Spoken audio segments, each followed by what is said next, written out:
What's in a name? How much of what we know about the sweetness of roses comes from what we expect? Would a rose that smelled foul still be a rose? Welcome back to Spirit Box Radio.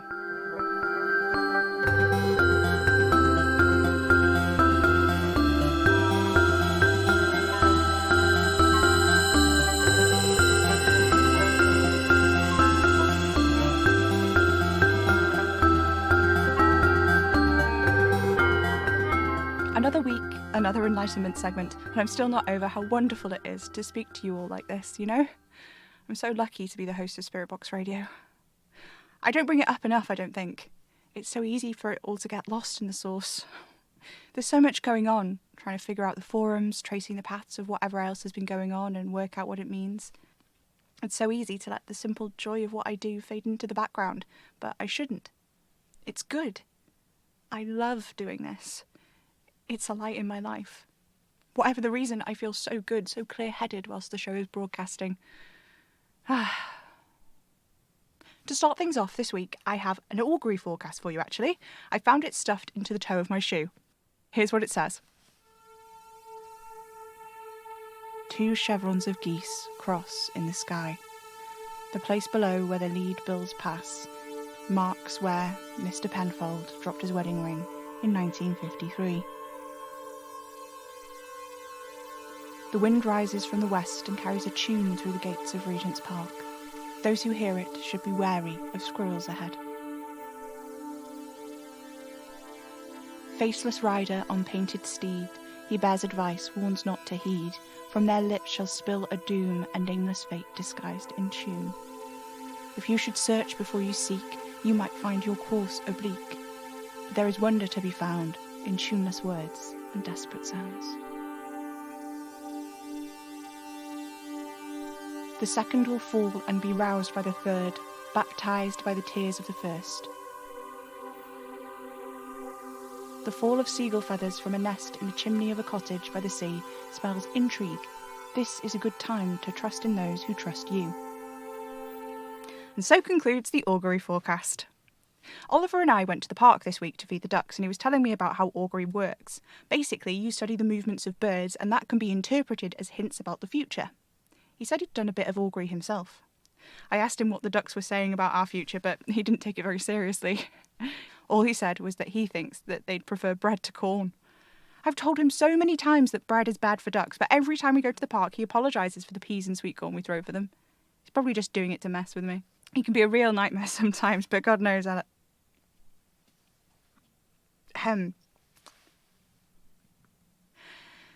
We haven't actually said that. I think I do.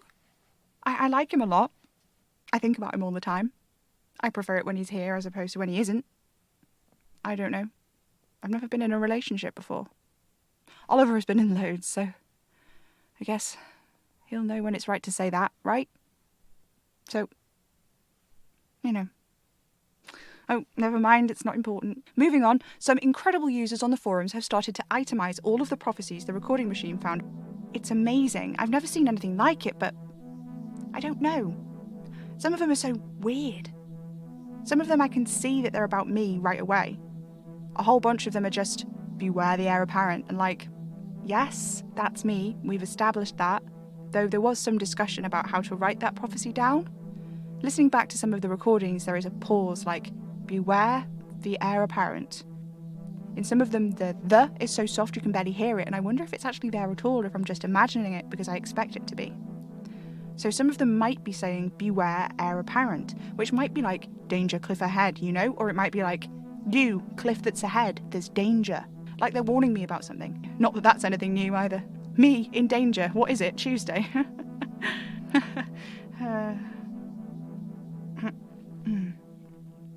Anyway, yep. There's loads of them like that, which crop up loads of times, but there's a few which only appear once. One of them is this.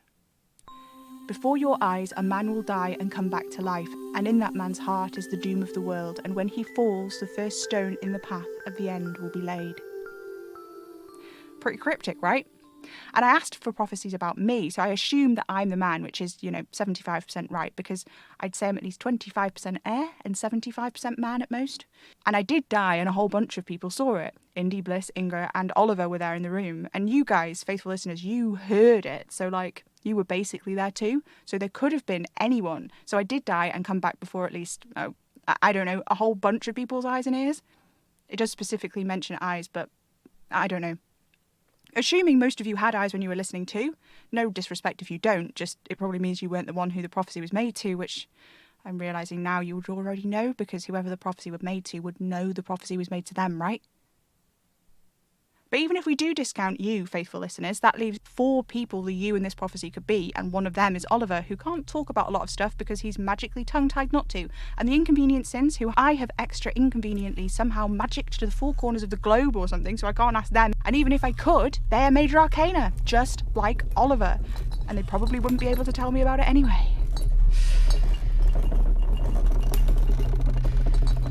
Gods. It's fine. I'm fine. This is fine. It's all fine. Right? Right. Yeah. Whew. See? Fine. Absolutely 100% fine. God damn it. Yeah, okay. So I'm a little stressed. Who wouldn't be? I am talking about it. That's what I'm doing now, isn't it? No, I don't want to call anyone. I know it sounds ridiculous, but I don't care. I don't want to talk about it with them. I don't want their help, and I don't want to discuss it. I just want it to stop.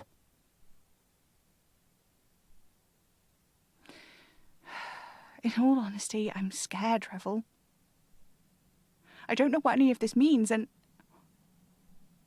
what if I'm something bad? What if I'm something awful and terrible and he doesn't...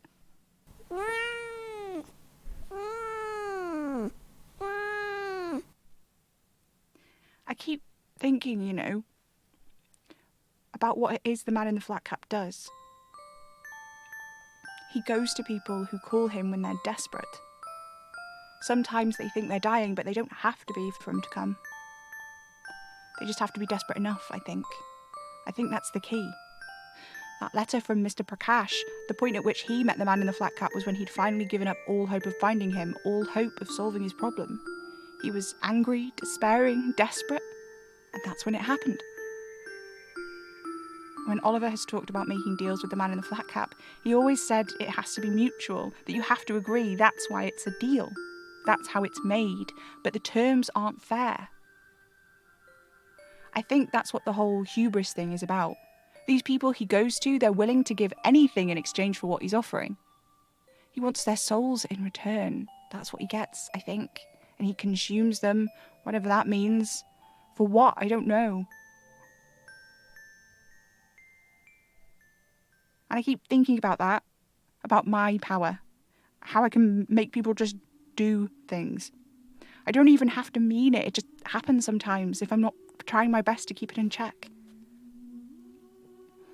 I don't need people to agree to get them to do what I want. They just do it. Seeking without searching is like, I don't know, these people are asking a question without hoping for an answer, making a request they are sure won't be fulfilled, and that's when he finds them. But me? People don't need to ask. Whether they have questions or requests or not, it's like they have no choice, not even a pretend one. They don't even get to throw the loaded die. They're already cast as soon as I say the words.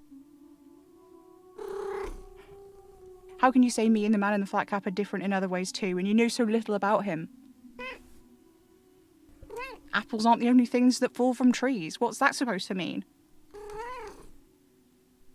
The true Arcanist deck. But I don't know how to read these cards. I can't interpret them properly. I don't know what they're saying. All right. Fine. I'll ask.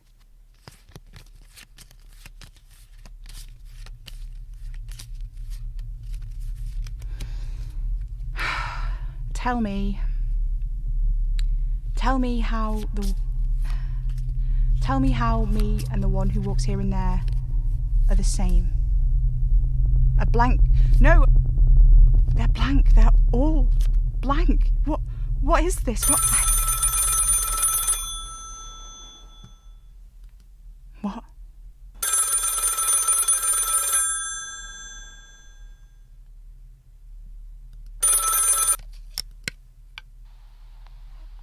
Hello? Sam? Hello? Mystery? You alright? Yeah, I'm fine. What? You sound worried. Did something happen? We felt it. You felt what? Like a stone dropped into the pond of the arcane. What did you just do? Nothing at all. I was trying to read the True Arcanist Tarot. You asked about the faceless man. The wanderer. He who walks here and there. The man with no face. The grinning face. He's the man in the flat cap and shell suit. The arcane one. God, he's got so many titles, I can't. It's hard to keep up. You said you were a friend of Madame Marie's before, right? As much as she had friends, yes. How did this happen to you? How did you get stuck wherever you are? Everywhere and nowhere. The space between all things. The nothing that makes up the most of every atom. Infinitesimally small. Incomprehensibly large. Everything, nothing. Existent and not at all. Yeah, but how did you get there? There is no here. Okay, but whatever state this is that you're currently occupying, how did it happen? Madame Marie brought you to me. She said you had the gift, and for a price, I could be suspended. Suspended at the moment of death? Yes. Why would you ask for that to happen? The only person I really know who's gone through that is pretty unhappy about it. Hubris. Yeah, that's what he says too. But there's more to it than that. I was dying. Madame Marie told me you could stop it from happening. But you could not. But you said there was water. You said you drowned. I did. The deal was made long before the deed itself. Did you... Was the drowning deliberate? No. It was an accident. I think that's why I am so much less now. Less than others here. So, how did that, come about? I don't recall. Not entirely. I was dying for a long time, I think. That night, I was driving. I should not have been behind the wheel. I was too sick. But there was somewhere I had to go, a place I needed to be. I was desperate. And then the car. The bridge. And then just flashes. Headlights through the dark water. Fish swimming. Panicked. Dark clouds. Blood, I think. And then tearing, ripping, wrenching. Not violence like mortals know it. Something else. And then this nothing. And you. Gods. It sounds horrible. For me, it's nothing at all.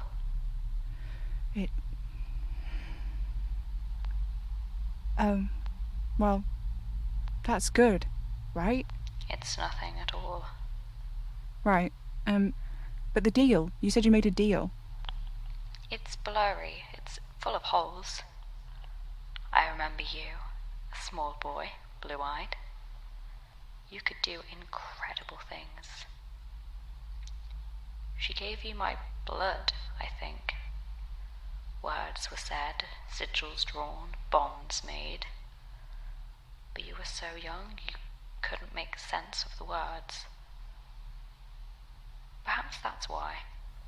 Why what? It didn't work. Oh. Right. I'm sorry. You were a child, and it is nothing at all. A ripple across the small pond. Okay. I'm still sorry. It's nothing at all. A ghost maker, heir apparent to the blood rose crown, dolphin of this fresh hell and its future dominion. You can go if you like. Thank you, Sam.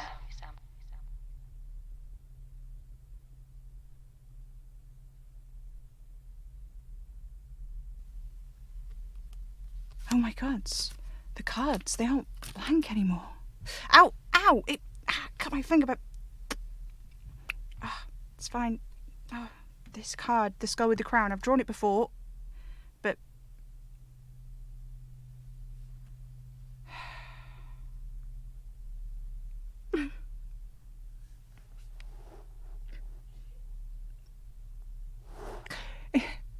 It's me, isn't it?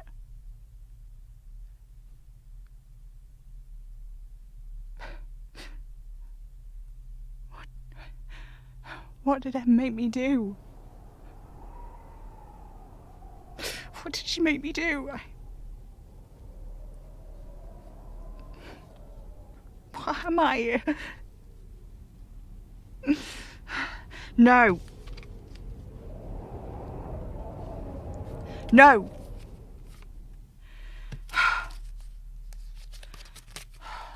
These cards.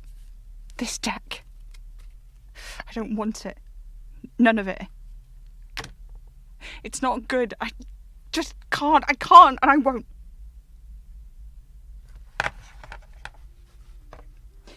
Burn, you fuckers.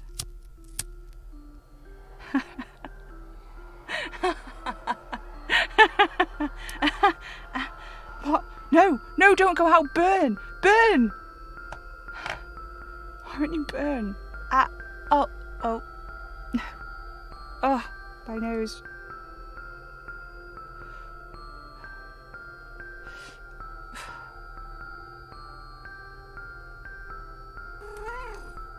Sorry, darling.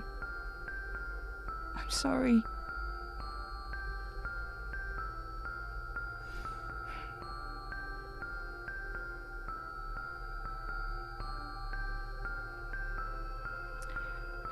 No fan of this fresh hell and all its dominions, huh? Guess that's another nickname we have to add to the list.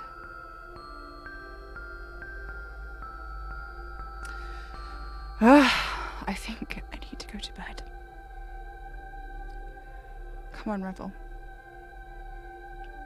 Good night, faithful listeners.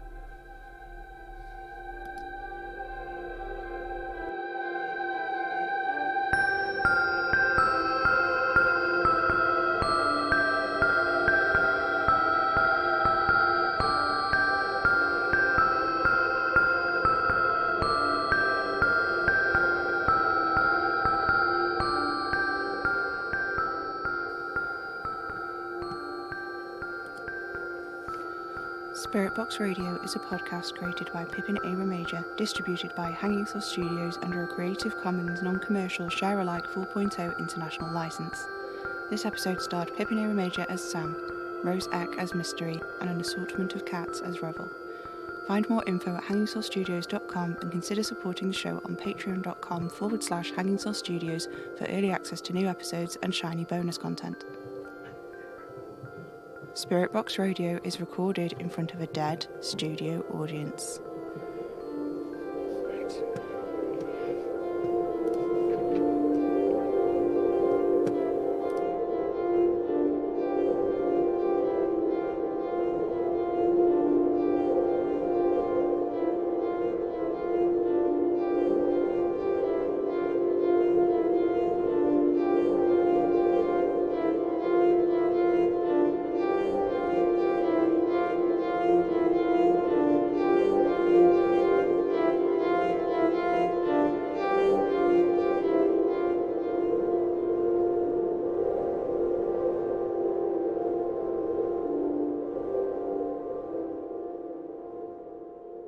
Tune in, get spooky.